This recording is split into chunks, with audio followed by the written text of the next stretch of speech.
So thank you again for joining our 30th Nonviolence Cafe. We actually started these cafes 4 years ago when the world was catapulted into crisis by the COVID epidemic. And while crises only continue to build, what has remained steadfast is your support. And as I'm looking through your names, I'm visualizing all the different ways so many of you have supported NP over the years. Every time you share the work of Nonviolent Peace Force, make a donation, advocate for peace, you're standing with our whole community of supporters around the world, all of you on this call are in many different places. And that work, that advocacy, that gift is ensuring people stay safe and peace remains possible. So thank you so much. Today, we are joined by two of our newest heads of mission, Douce and Roz. Douce is the head of mission for our program in the Democratic Republic of Congo, and Roz is our head of mission for our program in the United States. Both are in countries facing deep challenges and significant violence and harm. And we're going to hear how they lead through crisis, what brought them to this work of nonviolence, and how they sustain their efforts. I was really inspired hearing about their journeys as we were preparing, and I hope you will also find that same motivation for your persistent work of peace as well. So first, I'd like to introduce Roz Lee. So Roz has dedicated her life to advancing racial, gender, economic, and LGBTQ justice through community organizing, advocacy, political education, and philanthropy. Roz has served as Vice President of Philanthropy at the Equality Fund, Vice President of Strategy and Programs at the Miss Foundation for Women, and Director of Social Justice Initiatives at the Arcus Foundation. Roz is the first ever professor of practice at the Center for Feminist, Queer, and Transgender Studies at the University of Pennsylvania. And then we have Douce Namwezi. Douce has extensive experience managing both Congolese and international organizations. Previously, she was the executive director of UESO Africa Initiative, a senior program manager for the Swedish organization Kvinna till Kvinna, and an advisor for the Folk Bernadotte Academy. Douce is deeply committed to nonviolent approaches, and as you will soon hear, believes in their power to create meaningful change in complex contexts like her home country, the DRC.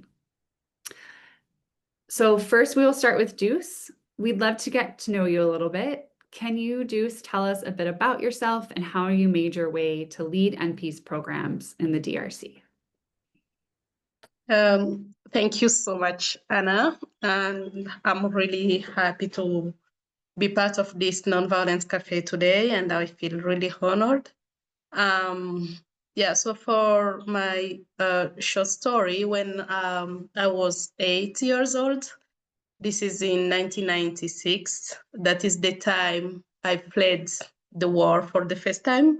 And my parents, my sisters, my brothers, and myself, we abandoned our home and we took refuge where there was no more sound of gunfire. So we resumed our normal lives a few months after. That meant as we were children, we had to go back to school. But since then, the cycle of violence never stopped. So for people who know the story of DRC, it's around more than 30 years now that DRC is really having a cycle of violence.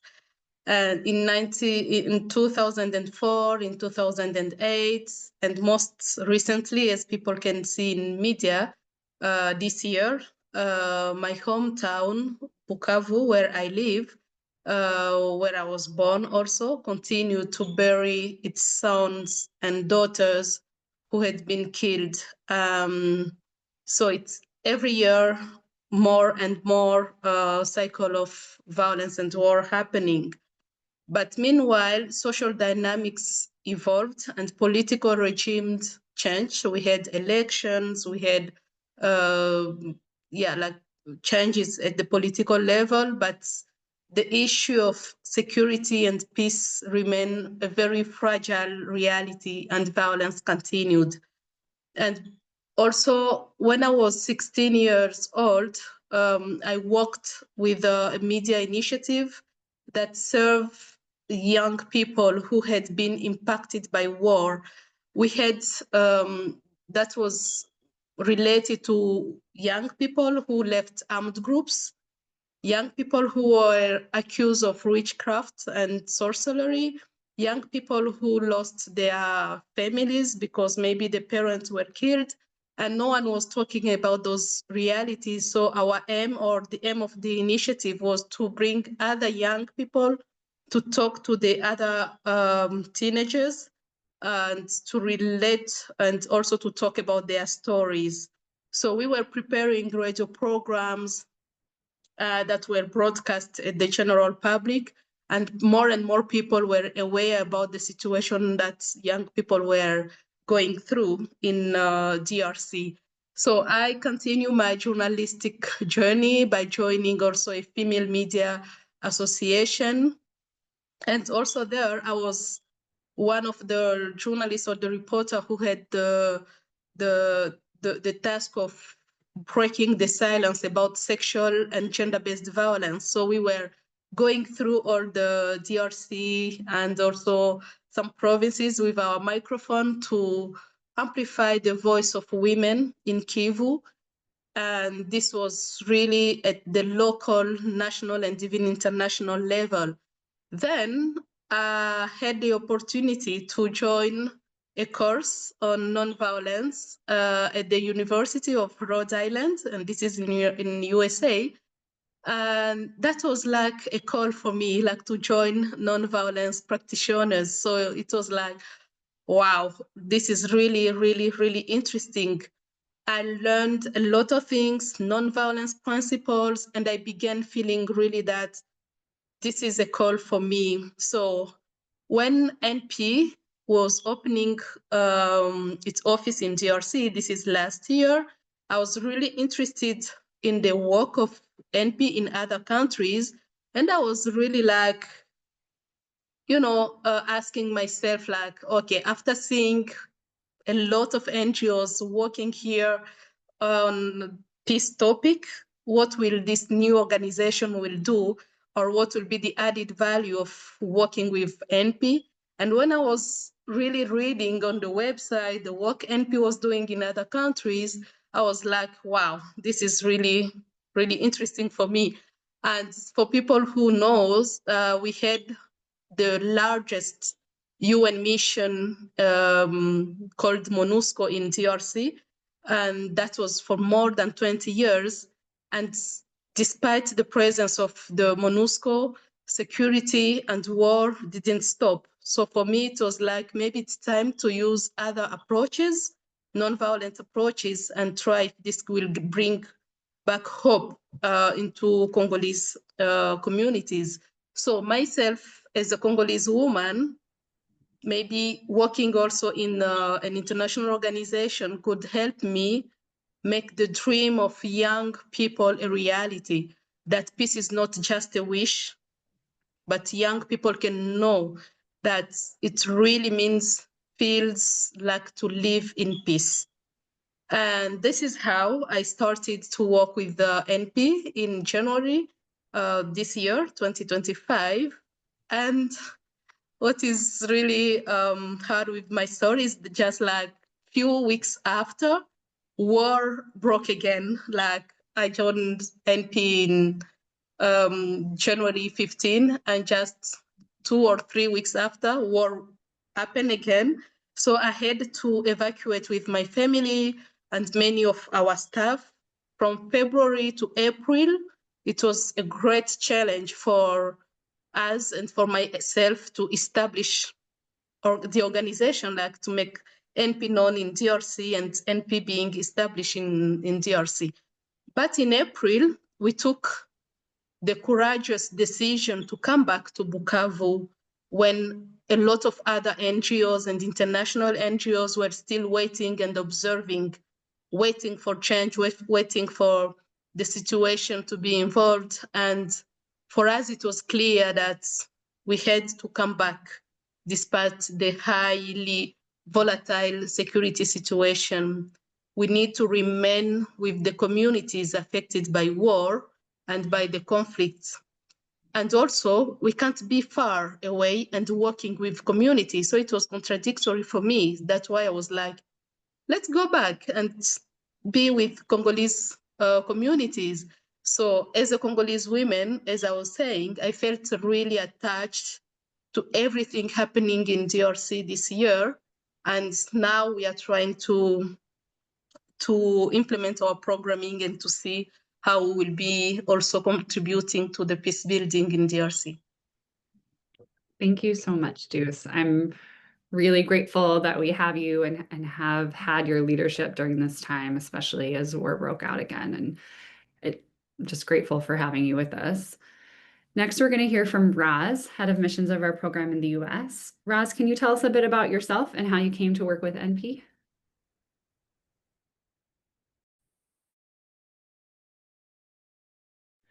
It's easier to do that when I unmute myself. Uh, thanks, Anna. Thanks, Deuce. And good to meet you all. It's really great to be in this dialogue.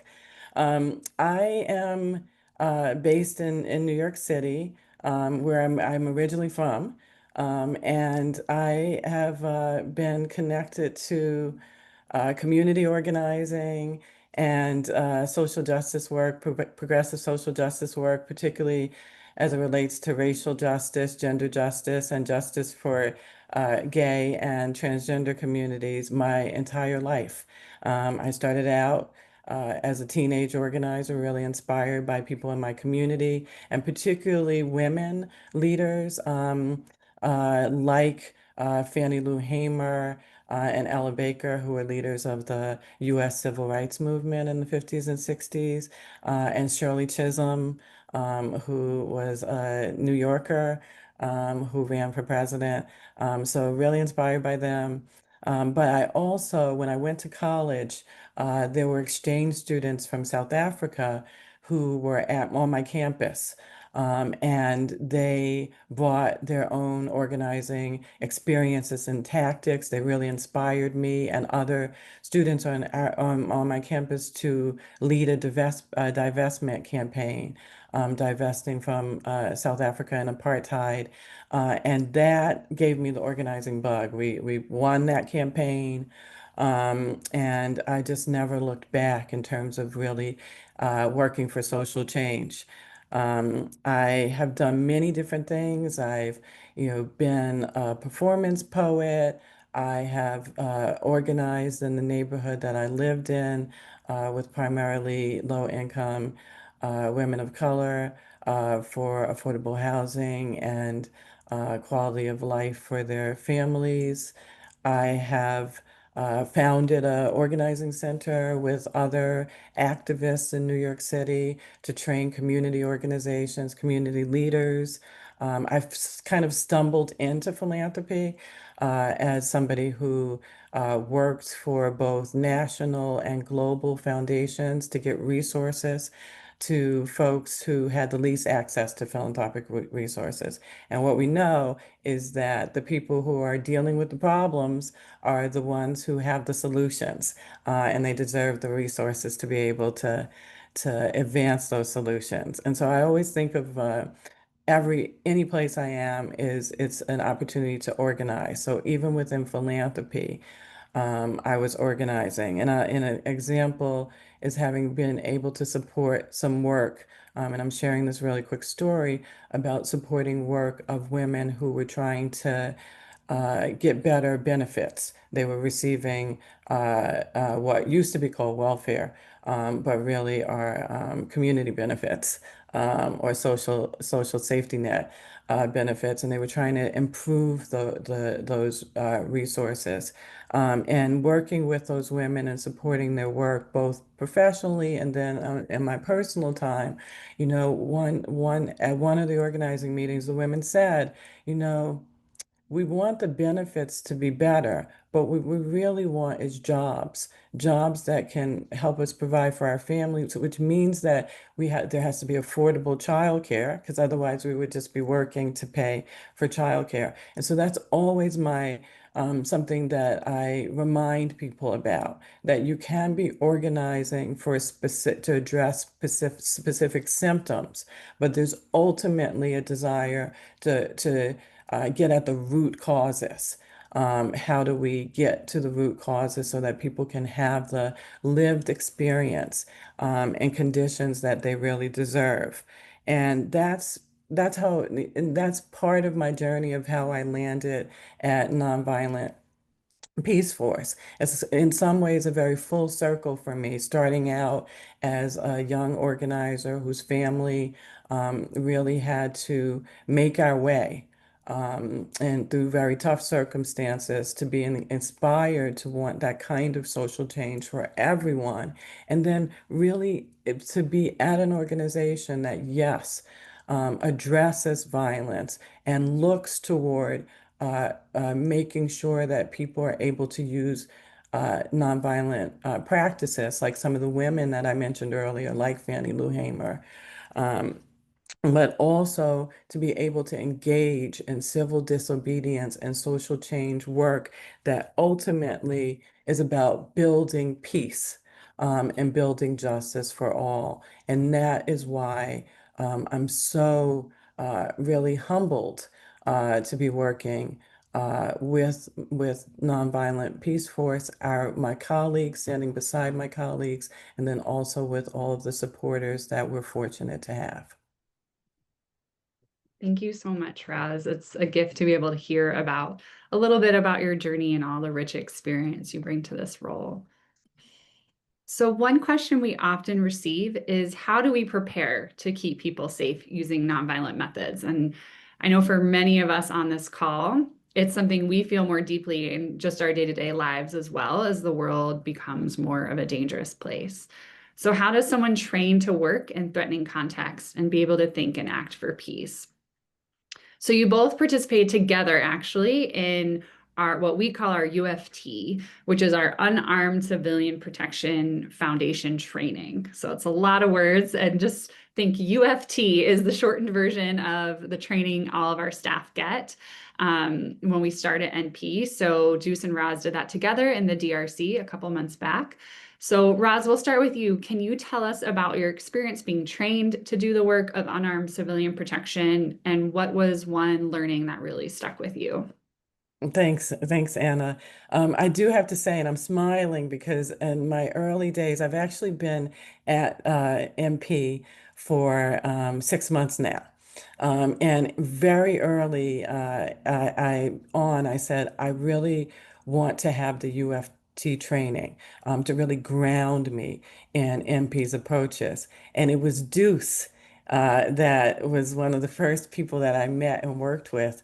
Won't tell you the long story of it, but it was a journey to get a visa to go to DRC, and it was made possible by Douce and her team. And so even though we're in different parts of the world, we had a lot of interaction to make that happen. And so it was my first time actually in Douce's beautiful country and hometown, Bukavu. And it was very important early on to have that training. Anna, you asked for an example, and I'll share a story of. I'll share very quickly a couple of stories. One is that we were always asked during this very intense training to come back from lunch right away, like to be on time. And generally, I try to be on time, but for whatever reason that day, I was a few minutes late getting back to the training room. And as I approached the training room, all of a sudden, one of my colleagues is being dragged out of the training room by masked, armed actors, right? Just, they have guns dragging her, and then they confront me and ask me, "What are you doing here?" And I had to react in seconds. They pushed me to the ground, told me to get into the room, which of course I did, and joined everybody else in the room. A little bit after that, we learned that it was a simulation, right? And it was a simulation really to teach us how to recognize that we have just seconds in order to engage the tools that MP nonviolent, unarmed civilian protection strategies that we're learning about. We have seconds to respond. And it was, it was intense and it was scary and it was good learning. And at the same time, my colleagues from DRC, this was also their lived experience. They are, our teammates have survived this violence. And so we dealt both with the learning, but also with the deep trauma that comes from being survivors of violence and then making the choice to advocate and lead on nonviolence. And then really very quickly, I promise you, Anna, another important story really taught us about one of MP's values around how you locate your empathy, which if for those of us who live in the US, these are very, very difficult times and to grab hold of empathy for those who are seemingly doing harm. So we had to put ourselves in the shoes of someone who we might not agree with or who is a perpetrator of violence. So at one point, I became a 15-year-old child soldier. I put myself in his shoes. He was Once upon a time, he was 15, going to school in his village, loving to go to school. A militia came, took over the town. There was a great deal of violence. People were oppressed, people were harmed, and access to other places was essentially cut off or controlled now by the militia. During that time, he had to stop going to school, and I was him, right? Had to stop going to school to work to support his family. His sister became ill with what was a minor illness, and could have easily been treated if they had access to a medical facility. They didn't, and unfortunately, she died of that minor illness. The militia tells me, the 15-year-old me, that that wouldn't have happened. They would have been able to get her treatment, and they can pay me more to help me support my family.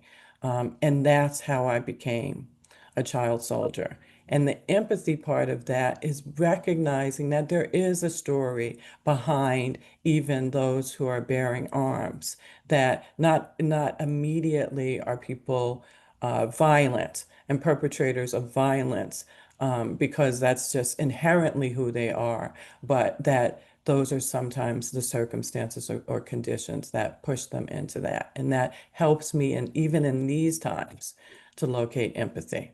And that was a tremendous takeaway from the training. Yeah, thank you so much, Roz, for giving us that window into these really deep experiential activities we do to help us prepare for the situations we're in. And Douce, how about you? Can you tell us a little bit about your experience and a key takeaway you might have had from the UFT? Muted. Okay. I think Rose's story is just really well summarize what happened during the UFT. For the DRC team, for myself, it was really a relevant training that strengthened us to take action. Like as I was talking before, we were used to work with or to see a lot of NGOs, and people were like developing this attitude of waiting for others to change things. Like, okay, there will be the politicians, NGOs, workers, etc., who will change things. But then the workshop was really important for us to lean us in the action, like the change will come from each of us and not for outside. And for most of the members of NPDRC, it was really important to discuss really simple and fundamental ways to build peace. It was like so simple that people was like really just by learning how to breathe, by just learning how to engage with armed actors, by learning how to. So it was like really giving us skills and to work in communities and with community members. So the UFT for me, it was really important to understand how we can shift the security paradigm and the way people define security and peace and conflict, how we can redefine it and work on it in our own ways or approaches. And also it was important to practice how we can reach out armed actors who often are seen as enemies, but who also still human. Like they can't always be like wearing the enemy's helmet. They still have also a human part, as Rose was talking about empathy. And it's all maybe about a child who joined a armed group without consent, without knowing what he's doing. And you can't just judge, or you can't just conclude that this is a bad guy and I'm the good one. So it was really important to have these discussions so the team will be prepared, because it was really the first training for the NP team. And this was really important because the team felt like, okay, we are now ready and we can move forward and we can do our task with confidence, and it's more clear. So this clearness was like really a takeaway for the UFT, understanding the fundamentals of nonviolence. And so for me, it was like, wow. And having also the colleagues from other countries, like Roz and other countries who came from around the world, it was, of course, a really challenge to bring people here in DRC in that moment. But it was like also inspiring. And for the team, it was like, we are not alone. If other people, they faced all the challenges and they take action to come with us, to learn with us. So it's like we are one big family. And this also gave the courage and also that gave also the strength to the team to lean in and to engage and to work as they are doing now. Yeah. Thank you so much, Douce. Thanks for speaking to that deep, deep empathy. Roz is speaking this to that undergirds our work, right? That we, no matter what another person is doing in our community, we see their dignity, we see their humanity. So you all completed the training, hopefully got some rest. I have to say, if anyone ever wants to do a UFT, you have to block out like several days afterwards to take some naps because it's very, very draining, but for good reason. So now you've been working with your programs for a few months since that training. Can you tell us just a little bit about what kind of action your teams are taking? Like paint a picture for us, what their day-to-day looks like, what their efforts look like. I'll start with you, Douce. Okay, so now we are having 2 operational offices, one here in Bukavu city and another one in Kalehe territory. This is around 100 kilometers from Bukavu. And we are around 20 staff working daily. There is, of course, the work on the ground that is daily doing to introduce first NP. And this introduction is done toward community members, also local authorities, leaders, young people, women groups, and other stakeholders, just to introduce NP, what we are doing, who we are, and to also gain the acceptance and the legitimacy of working with the communities, and to make them understand our way of working.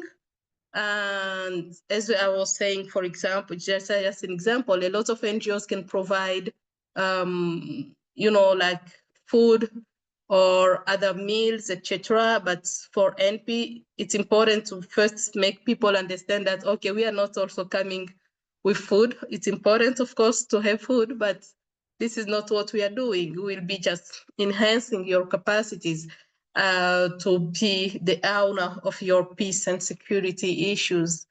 And yeah, so the team is also doing consultations because it's important for us. We have already projects and programs that are clear, but then for the implementation, we want to understand from the community what are their needs, what they think about what we will be doing, and how we can do it together with them and do it better.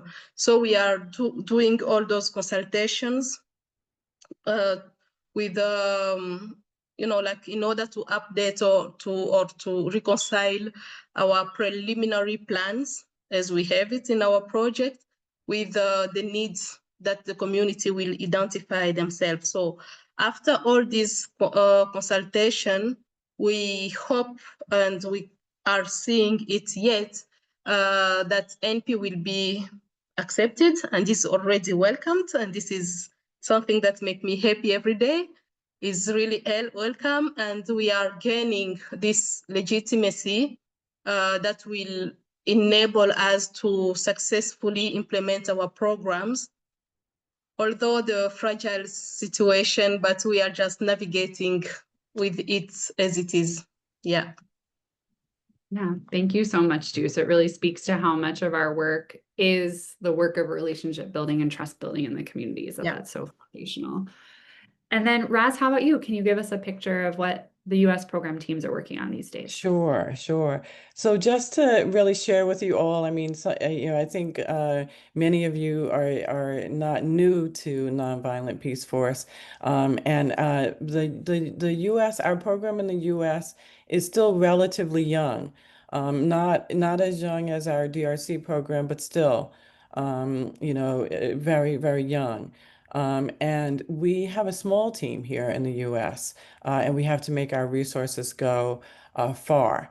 So I like to tell, people that we are in a moment in the U.S. where there's increased conflict. It's not new, right? Like it's not completely new, but it's newly visible to all, and including the entire world. And we're seeing rising authoritarianism, and we're seeing a tremendous attempt to shrink civic and public space and public engagement. And so we take a two-pronged approach in the US. One, we go deep in a few in a few places. And our current places are Minneapolis, San Diego, and New York. And even in those places, it is still at the neighborhood level. And going deep is we only go where we're invited.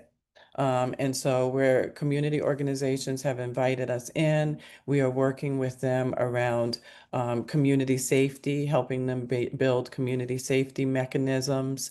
We're working with immigrant communities. We're working with Asian and Pacific Islander communities, community organizations who in particular started to receive lots of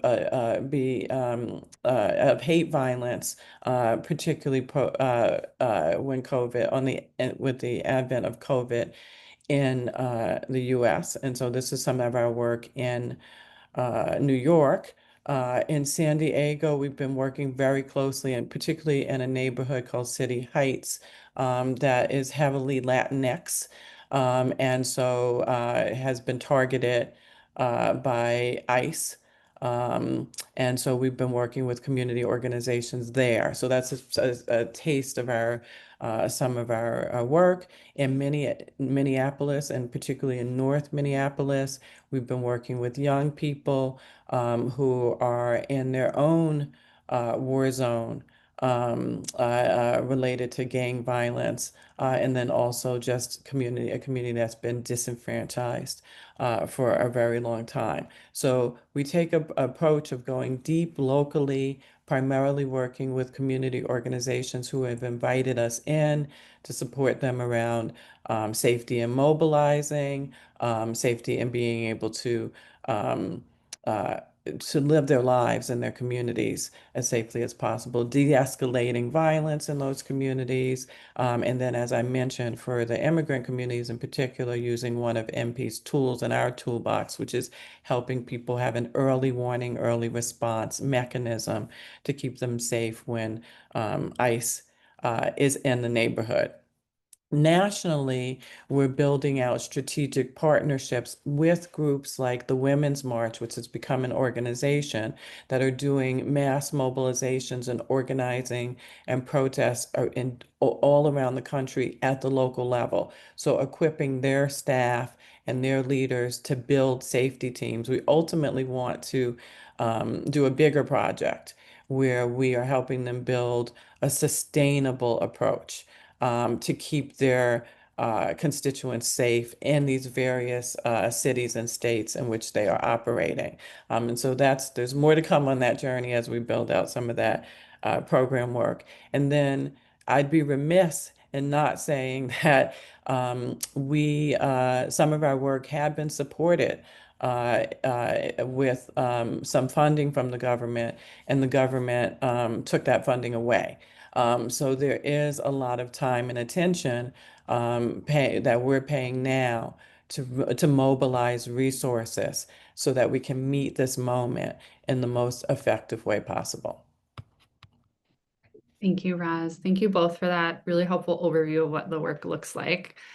I know it can feel like there are a lot of threats all happening at the same time, and that is true. And we can still hold on to this hope of the deep work that's happening in all of our local communities. So we're going to have time for some questions now. So you can feel free to put those in the chat, and I'll track that and send them to ask them of Douce or Roz. We have one question from Kate so far that I want to send over to Roz. Douce answered it a little bit already.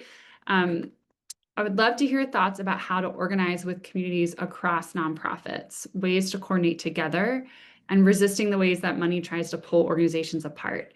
Maybe part of another conversation with other organizations, but I'd be curious. I feel like, Roz, you have, coming from your philanthropy background too, you probably have a lot of experience as to how this concept and this challenge has moved in spaces. So I'd love to have you share your thoughts with us.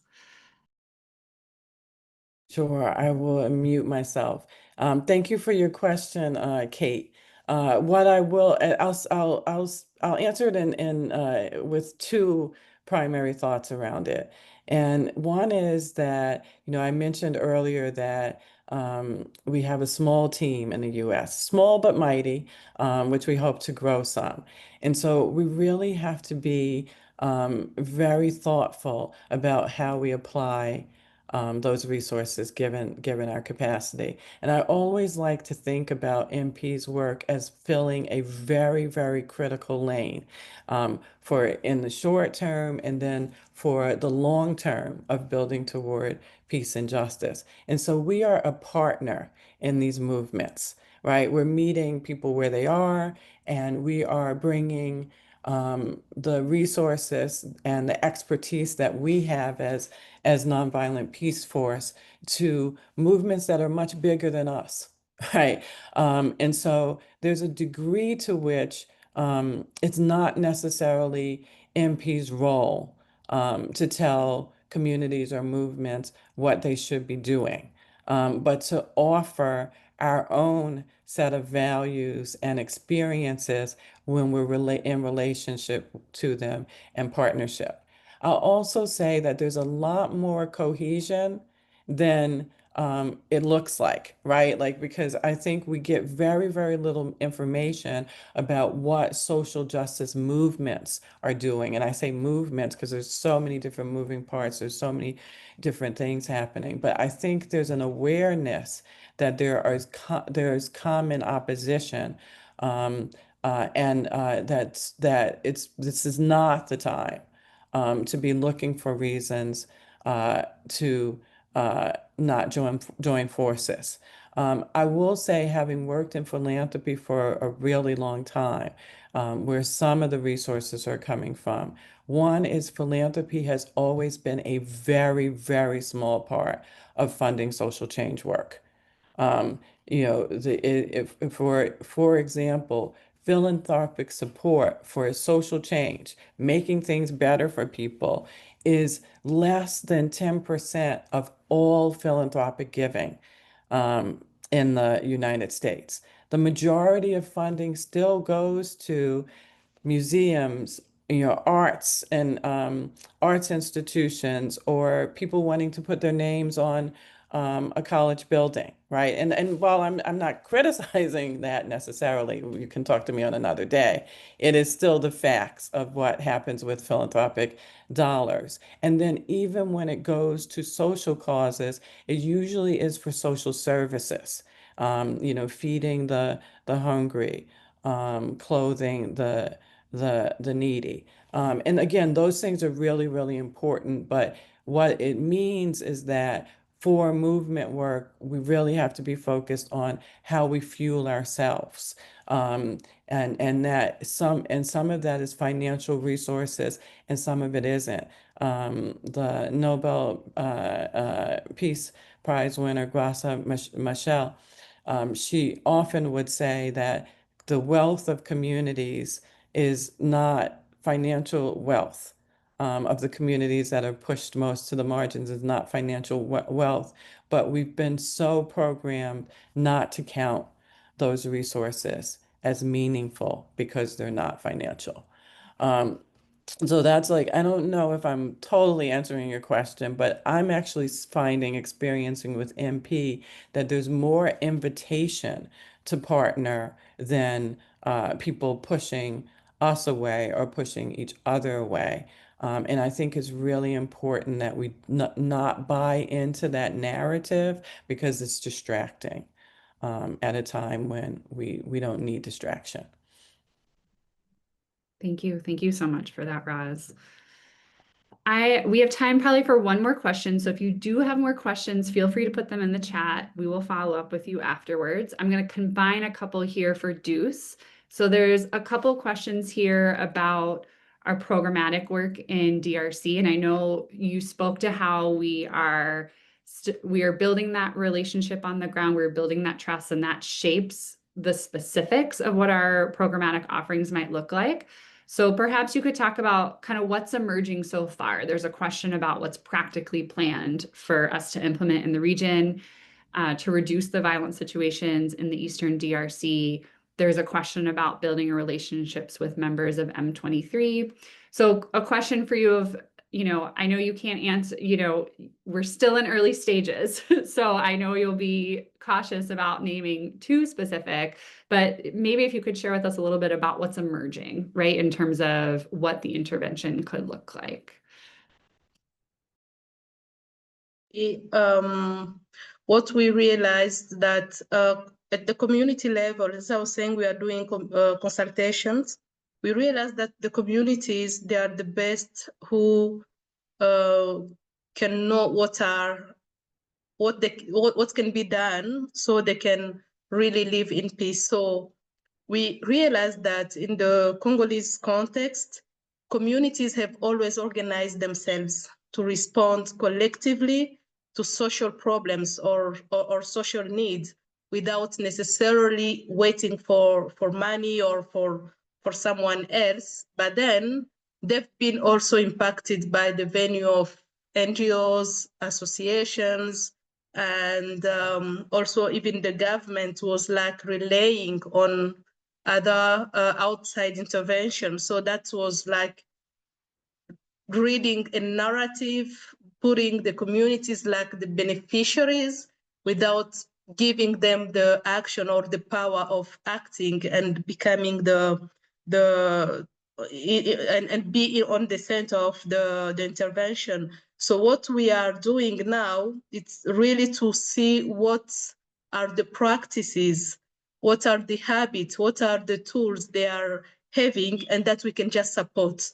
So we are not coming to train them or to teach them what to do, because we saw, for example, in February, when the war arose, that women group, they were able to organize themselves to set times for going to the market, for example, or fetching water and they were able to send one of them to first to see if on the road there were no risk, like military or some bandits waiting for them.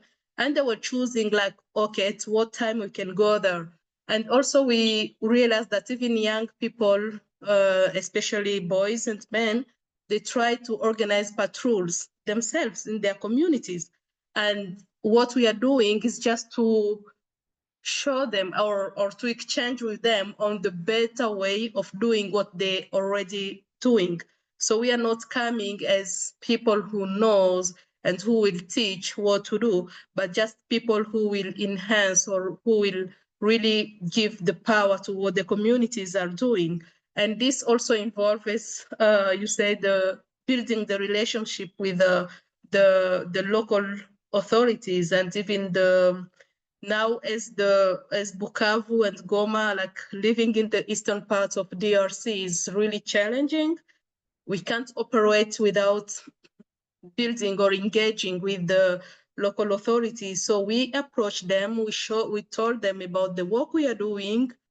At the beginning, they were like, oh, your organization, we saw on the internet that you are building peace and providing security, and this is our mandate. We are the one who can protect people. How are you working in protection? So we were like dealing with vocabulary, how we can change some wording in the presentation we are doing of NP, just to make sure that it's clear that we are not bringing armed protection, but we are using unarmed approaching for protection. So it was at the beginning really, really hard for us to find common ground with the local authority about the work we are doing, because it was seen like coming to challenge them. Like, if you will be training people how to protect themselves, they will not trust us or see us as the protectors. So it was like about not accepting or showing that we are doing things differently, and we are coming just to complement and not to do the things on your place. And we talked with them about the work we have done, I mean NP have done in other countries that were really related to local authorities, police officers, I mean also the ones working in administration, in army. And they were like, oh, really, you do it? Okay, can you also train us? And we were like, okay. Now, as we are building the relationship with Kinshasa, which remain the capitals, we can't just jump in and begin training, other stakeholders that at the international level, communities, they are seen like rebels. But then for us, it was like, yeah, it's important we can work together or think together in the future if the situation change, if the context change, etc. And also we are receiving a lot of visitors, and to get the visa, as Roz and I were talking at the beginning of this cafe, is really hard. So if you are not, if you do not have those contacts and having this good relationship with the people who controls the area, they can't even accept you to welcome your visitors. So we try to keep the relationship good, but also by following other rules of NGOs. So we are following some, rules from the OCHA and the NGO forum regarding how to operate in occupied areas. So we will not cross the line or the red line and supporting terrorism, as people say often. So we are trying to just, navigate in that situation, trying to build relationship with them without accepting necessarily what they're asking for, but just trying to make them know that they are allies, they are stakeholders important for the achievement of our work. Yeah, thank you so much for sharing that, Douce. It speaks to so well how in many of our contexts, building relationships is crucial just to be able to function, right? With building relationships with everyone who is at play in a certain context. And then at the heart of that work is uplifting what the communities want to be doing and in some ways are already doing to keep themselves safe, right? And helping that be even stronger for them. So in our last few minutes, I'm going to turn this over to Christine. If you have ever received a thank you note from Nonviolent Peace Force, it may have been written by Christine. Christine is a volunteer extraordinaire for us and loves writing thank you notes to share her appreciation to each of you. So she wanted to share a few words to round us out. So I'm going to turn it over to Christine Sheff.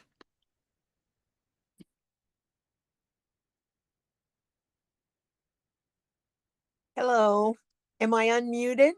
Yes, you are good. Oh, good. Hello. Thank you so much for being here today. I'm very honored to be with you. And I want to thank the NP staff. Anna and Gilda are great to work with. They're just wonderful. They're respectful and professional and loving and supportive, and they don't micromanage, which is wonderful. I've volunteered for other organizations, and they don't really know how to deal with their volunteers. And so they've lost volunteers. Well, NP will never lose me, never. And I wanted to tell you a little bit about how I met NP. It was about 20 years ago in Denver. My best friend asked me to attend a friends meeting with her. Well, I thought, great, friends, that'll be nice. And when I went to that meeting, the speaker changed my life. The speaker was from Nonviolent Peace Force. I wish I could remember their name, but they spoke about the mission of NP and the way they went about their mission. And three things really struck me that night. The first one is that NP pays people to go out in the field and work for peace. What a wonderful idea, I thought, to pay people to actually spread peace. I was totally enamored at that point. But then I was thinking about the relationship of love to courage. The NP people's love for the people with whom they work was so evident. And I heard this saying, maybe you've heard it, where there is love, there is courage. Where there is courage, there is peace. And when we have peace, we have everything. And so it struck me that the NP workers were so courageous to do what they do to protect civilians. The bravery that that takes is just phenomenal. I will never be called upon to have that kind of courage, but I can support the people who do. And I am honored by getting to write thank you cards to the donors. I love the donors. When I write those cards, my heart center just opens with gratitude. The donors have NP's back. They are the reason things get done. I love you, donors. I also have a small legacy in my will for NP because I want this work to go on after I'm gone. I just can't say how much I love NP. So we are all together, shoulder to shoulder, hands clasping for sustainable peace. Thank you so much. Back to you, Anna. Thank you, Christine. I'm gonna carry that love and appreciation and joy around with me to keep me going these next few days. I thank you to all of you for being here. We will put in the chat, like we usually do, our link to give. If you would like to make a gift today to support this work in the DRC, in the United States, you can do that from the link in the chat. And Jill and I are always happy to talk to you. If you're curious about other ways to give, like Christine mentioned, making a legacy gift. Many of you on here also have already done that, so appreciate you all. Thank you again. If you ever have questions, you know where to reach us. We'll follow up if we didn't get to your question. And thank you again for being in this community with us. We are building peace every day amidst all that's out there. Please, please know that. So thank you and have a great day, everybody.